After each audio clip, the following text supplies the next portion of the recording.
ನಾಯಕತ್ವ ಕೊರತೆಯನ್ನು ಎದುರಿಸ್ತಾ ಇರುವಂತ ಬಿಜೆಪಿಯಲ್ಲಿ ಅಚ್ಚರಿಯ ಬೆಳವಣಿಗೆ. ಮರಳಿ ಪಕ್ಷದ ಮಾರ್ಗದರ್ಶನ ನೀಡೋದಕ್ಕೆ ಮುಂದಾದ ಯಡಿಯೂರಪ್ಪ. ಪಕ್ಷದ ರಾಜ್ಯ ಕಚೇರಿಯಲ್ಲಿ ಠಿಕಾಣಿ ಕೂಡಲಾರಂಭಿಸಿದ ಮಾಜಿ ಸಿಎಂ. ಪಕ್ಷದ ಸಭೆ ಸಮಾರಂಭಗಳಲ್ಲಿ ತಮ್ಮನ್ನ ತೊಡಗಿಸಿಕೊಳ್ತಾ ಇದ್ದಾರೆ ಬಿಎಸ್ವೈ.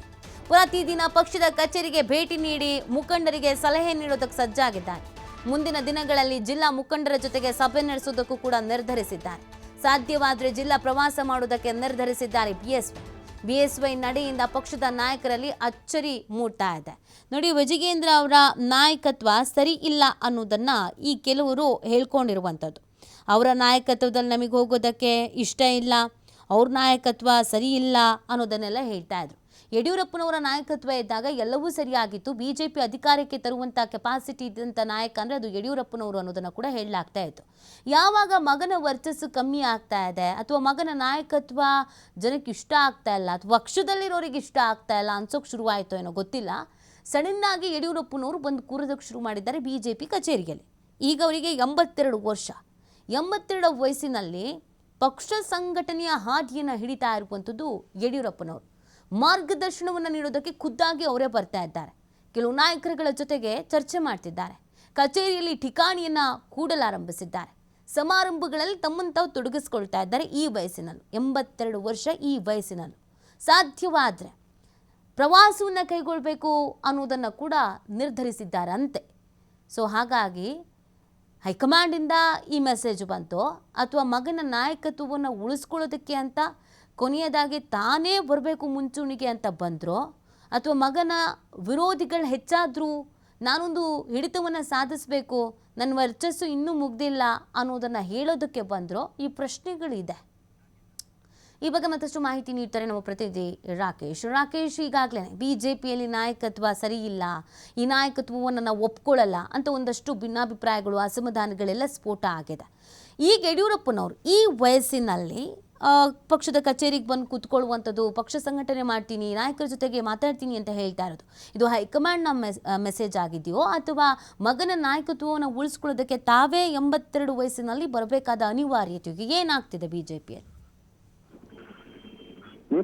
ಯಡಿಯೂರಪ್ಪನವರು ಪಕ್ಷದಲ್ಲಿ ಮತ್ತೊಂದು ಹೊಸ ಅಧ್ಯಾಯವನ್ನು ಶುರು ಮಾಡಲಿಕ್ಕೆ ಹೊರಟಿದ್ದಾರೆ ಅನ್ನುವಂತಹ ಮಾತುಕತೆಗಳು ಪಕ್ಷ ವಲಯದಲ್ಲಿ ಕೇಳ್ತಾ ಇದೆ. ಒಂದಂತದಲ್ಲಿ ತಾವು ಹೇಳಿದ ಹಾಗೆ ಪಕ್ಷದಲ್ಲಿ ಮಗನ 2ನೇ ಅವಧಿಯ ರಾಜ್ಯಾಧಿಕಾರವನ್ನ ಅಂದ್ರೆ ರಾಜ್ಯಾಧ್ಯಕ್ಷರಾಗಿ ಮುಂದುವರಿಯಲಿಕ್ಕಿರುವಂತಹ ಅಡೆತಡೆಗಳನ್ನ ಮೀರಿ ಹೋಗುವುದಕ್ಕೆ, ಅದನ್ನ ಸುಗಮವಾಗಿ ಸಾಗಿಸಿಕೊಂಡು ಹೋಗುವುದಕ್ಕೆ ಇರುವಂತಹ ಮಾರ್ಗವನ್ನು ಸರಿ ಮಾಡುವುದಕ್ಕೆ ಅವರು ಪಕ್ಷದ ಕಚೇರಿಗೆ ಬಂದು ಅಧ್ಯಕ್ಷರುಗಳು ಹಾಗೆ ಪಕ್ಷದ ಪದಾಧಿಕಾರಿಗಳ ಜೊತೆ ಸಭೆಯನ್ನು ನಡೆಸಿ ಮುಖಂಡರುಗಳನ್ನು ವಿಶ್ವಾಸಕ್ಕೆ ತೆಗೆದುಕೊಳ್ಳುವ ಪ್ರಕ್ರಿಯೆ ಭಾಗವಾಗ್ತಿದ್ದಾರೆ ಅನ್ನುವಂತ ಮಾತು ಒಂದು ಕಡೆ ಕೇಳಿ ಬರ್ತಾ ಇದೆ. ಮತ್ತೊಂದು ಕಡೆ ಅಮಿತ್ ಶಾ ಬಂದು ಹೋದ ಬಳಿಕ ಪಕ್ಷದಲ್ಲಿ ಪದೇ ಪದೇ ಎದ್ದು ಬರ್ತಿರುವಂತಹ ನಾಯಕತ್ವದ ಬದಲಾವಣೆ ಕೂಗಿಗೆ ಸರಿಯಾದಂತಹ ಮತನ್ನು ಅರಿಬೇಕಾಗಿದೆ. ಆ ನಿಟ್ಟಿನಲ್ಲಿ ಯಡಿಯೂರಪ್ಪನವರ ಹೊರತಾಗಿ ಬೇರೆ ಯಾರು ಇದನ್ನು ಮಾಡಲಿಕ್ಕೆ ಸಾಧ್ಯ ಇಲ್ಲ.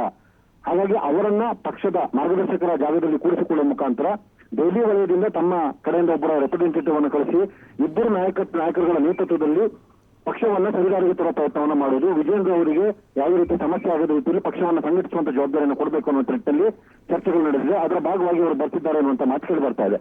ಆದ್ರೆ ರಾಜ್ಯ ವಲಯದಲ್ಲಿರುವ ನಾಯಕರು ಹೇಳುವ ಪ್ರಕಾರ ವಿಜಯೇಂದ್ರ ಅವರನ್ನ ಬಚಾವ್ ಮಾಡೋದಕ್ಕೆ ಅಂದ್ರೆ ಪ್ರತಿ ಹಂತದಲ್ಲೂ ಕೂಡ ಸಂಘಟನಾತ್ಮಕವಾಗಿ ಅವರು ಒಳ್ಳೆ ನಡೆಗಳನ್ನು ತೆಗೆದುಕೊಂಡು ಕೂಡ ಅದು ಫಲಶ್ರುತಿ ಆಗುವಲ್ಲಿ ಹಲವು ಕಡೆ ಎಡುತ್ತಾ ಇದ್ದಾರೆ. ಅವೆಲ್ಲವನ್ನು ಅನುಭವದ ಲೆಕ್ಕಾಚಾರದಲ್ಲಿ ಯಡಿಯೂರಪ್ಪನವರು ಸರಿ ಮಾಡಿಕೊಡುವ ಮುಖಾಂತರ ಪಕ್ಷದೊಳಗಿದ್ದರೂ ಅಪಸರವನ್ನು ಸರಿ ಮಾಡಿಕೊಂಡು ಮಗನಿಗೆ ಬೆನ್ನೆಲುಬಾಗಿ ನಿಂತು ವಿಜಯೇಂದ್ರ ಅವರ ಜೊತೆಯಲ್ಲಿ ಸಹಕಾರವಾಗುವ ರೀತಿಯಲ್ಲಿ ನಡೆದುಕೊಂಡು ಹೋಗೋದಕ್ಕೆ ಬೇಕಾಗಿರುವಂತಹ ಮಾರ್ಗದರ್ಶನ ಮಾಡೋದಕ್ಕೆ ಅವರು ಬಂದು ಪಕ್ಷದಲ್ಲಿ ಮತ್ತೊಮ್ಮೆ ತಮ್ಮನ್ನು ತಾವು ತೊಡಗಿಸಿಕೊಳ್ಳುವ ಪ್ರಕ್ರಿಯೆಯಲ್ಲಿದ್ದಾರೆ ಅನ್ನುವಂಥದ್ದನ್ನು ಹೇಳ್ತಾ ಇದ್ದಾರೆ. ಮಿತಿ ರಾಕೇಶ್, ಈಗಾಗಲೇ ಯಡಿಯೂರಪ್ಪನವರ ನಾಯಕತ್ವ, ಯಡಿಯೂರಪ್ಪನವರ ಪುತ್ರನ ನಾಯಕತ್ವವನ್ನು ವಿರೋಧಿಸಿ ಕೆಲವರು ಅಸಮಾಧಾನಿತರು ಅಂತ ಅನ್ನಿಸ್ಕೊಂಡವರು ಕೂಡ ಇದ್ದಾರೆ. ಕೇವಲ ಇವರಿಗೆ ಮಾತ್ರ ಪಕ್ಷ ಸೀಮಿತವಾಗಿದೆಯಾ ಅಂತ. ಈಗ ಯಡಿಯೂರಪ್ಪನವರ ಕಂಬ್ಯಾಕ್ ಕೂಡ ಕೆಲವರಿಗೆ ಎಷ್ಟು ಮಟ್ಟಿಗೆ ಅಸಮಾಧಾನವನ್ನು ತರಿಸಬಹುದು ಅಂತ, ಇದು ಬೇರೆ ರೀತಿಯಾದಂಥ ಸಮಸ್ಯೆಯನ್ನು ತಂದೊಡ್ಡಬಹುದಾ ಬಿಜೆಪಿಯಲ್ಲಿ? ಪಕ್ಷದಲ್ಲಿ ಇದುವರೆಗಿದ್ದಂತಹ ಅಲೆಯೇ ಬೇರೆ, ಮುಂದೆ ಇರುವಂತಹ ಪರಿಸ್ಥಿತಿ ಬೇರೆ ಅನ್ನೋದು ಒಳಗಿನಿಂದ ಪಕ್ಷವನ್ನು ಬಲ್ಲವರ ಮಾತು. ಯಾಕಂದ್ರೆ ಈ ಹಿಂದೆ ಯಡಿಯೂರಪ್ಪನವರ ಅವಧಿಯಲ್ಲಿ ಇದ್ದಂತಹ ಅಸಮಾಧಾನಿತರು ಪಕ್ಷವನ್ನು ಕೆಲವೊಂದಷ್ಟು ಮಂದಿ ಬಿಟ್ಟು ಹೋಗಿದ್ದಾರೆ. ಈಗ ಹಾಲಿ ಪಕ್ಷದಿಂದ ಉಚ್ಚಾಟರಾಗಿರುವಂತಹ ಯತ್ನಾಳ್ ಅವರನ್ನು ಹೊರತುಪಡಿಸಿದರೆ ಉಳಿದವರು ಯಾರೂ ಕೂಡ ಯಡಿಯೂರಪ್ಪನ ವಿರುದ್ಧವಾಗಿ ನಿಂತವರಲ್ಲ. ಬಹುಪಾಲು ಬಿಜೆಪಿಯಲ್ಲಿರುವಂತಹ ನಾಯಕರು ಯಡಿಯೂರಪ್ಪನವರ ಬೆಂಬಲಿಗರಾಗಿ ಅಥವಾ ಅವರು ಪಕ್ಷಕ್ಕೆ ಕರೆತಂದಿರುವಂತಹ ನಾಯಕರುಗಳಾಗಿಯೇ ಬಂದವರ ಹೊರತು ಮೂಲ ಪಕ್ಷದಲ್ಲಿದ್ದವರು ಬೆಳವಣಿಗೆ 10 ಮಂದಿ ಅವರೆಲ್ಲರೂ ಕೂಡ ಯಡಿಯೂರಪ್ಪನವರ ಸಹಭಾಗಿತ್ವದಲ್ಲೇ ಇದ್ದವರು. ಹೀಗಾಗಿ ಅವರ ವಿರುದ್ಧ ಅಪಸ್ವರ ಹೇಳುವುದು ಬಹಳ ಕಡಿಮೆ. ಹಾಗೆ ಬಂಡಾಯದ ಶಾಸಕರ ಬಣದಲ್ಲೂ ಕೂಡ ಯಡಿಯೂರಪ್ಪನವರ ವಿಚಾರವಾಗಿ ಯಾವುದೇ ಆಕ್ಷೇಪಗಳಿಲ್ಲ ಅನ್ನೋದನ್ನ ನಿನ್ನೆ ದಿನ ರೆಬೆಲ್ ತಂಡದಲ್ಲಿ ಭಾಗವಾಗಿರುವಂತಹ ಕುಮಾರ್ ಬಂಗಾರಪ್ಪನವರು ಕೂಡ ಹೇಳ್ಕೊಂಡಿದ್ದಾರೆ. ಯಡಿಯೂರಪ್ಪನವರ ಮೇಲೆ ತಮಗೆ ಗೌರವ ಇದೆ, ನಮ್ಮ ತಂಡಕ್ಕೂ ಅದೇ ರೀತಿಯಾದಂತಹ ವಿಶ್ವಾಸ ಇದೆ ಅನ್ನುವಂತ ಮಾತನ್ನ. ಸೊ ಹೀಗಾಗಿ ಯಡಿಯೂರಪ್ಪನವರನ್ನ ಪಕ್ಷದ ಮುಂಚೂಣಿಯಲ್ಲಿ ತಂದು ನಿಲ್ಲಿಸುವ ಮುಖಾಂತರ ಹೊಸ ತಲೆಮಾರಿನ ಅಂದ್ರೆ ಯಡಿಯೂರಪ್ಪನವರನ್ನ ಹೊರತುಪಡಿಸಿದ್ರೆ ಅವರ ಸಮಕಾಲದಲ್ಲಿ ಈಶ್ವರಪ್ಪನವರು ಮತ್ತೊಂದಿಬ್ಬರು ನಾಯಕರನ್ನ ಬಿಟ್ಟು ಉಳಿದವರು ಯಾರು ಕೂಡ ಅವರ ಮಟ್ಟಿಗೆ ಪಕ್ಷವನ್ನು ಕಟ್ಟಿದವರಿಲ್ಲ. ಹೀಗಾಗಿ ಪಕ್ಷದ ಜವಾಬ್ದಾರಿಯುತ ಜಾಗದಲ್ಲಿ ಯಡಿಯೂರಪ್ಪನವರು ಅವರ ಕುಟುಂಬದ ವಿರುದ್ಧ ಏನೇ ಆರೋಪ ಮಾಡಿದ್ರು ಕೂಡ ಅದನ್ನ ಮೀರಿ ಪಕ್ಷ ಕಟ್ಟುವ ಜವಾಬ್ದಾರಿಯನ್ನು ಅವರು ತೆಗೆದುಕೊಂಡಿರೋದ್ರಿಂದ ಅವರ ವಿಚಾರದಲ್ಲಿ ಎಲ್ಲೂ ಕೂಡ